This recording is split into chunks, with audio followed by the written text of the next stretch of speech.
Welcome to Kenton's videos. Enjoy the video. You start by confirming what you'll be changing and why. Identify the head unit and CarPlay version so you don't guess.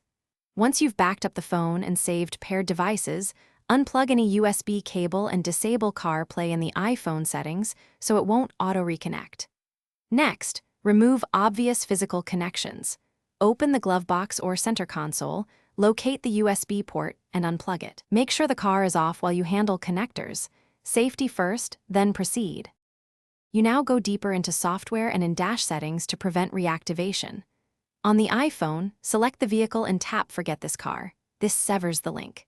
Then, in the head unit settings, turn off CarPlay or auto launch, and if available, switch source priority to Bluetooth audio or AUX instead. Physically remove USB to Lightning adapters or aftermarket dongles.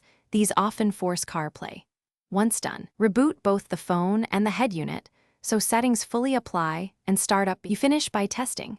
Power the phone, then start the car and watch the screen. CarPlay should be gone. If it still appears, perform a head unit network reset or, as a last resort, a factory restore. This clears residual pairings and priority settings. Make sure firmware and iOS are updated afterwards because glitches can cause repairing. One troubleshooting tip. If CarPlay comes back, check for aftermarket dongles, unplug and power cycle devices, then rerun the Forget This Car step to stop auto-reconnect. Thanks for watching. Consider subscribing if we helped you.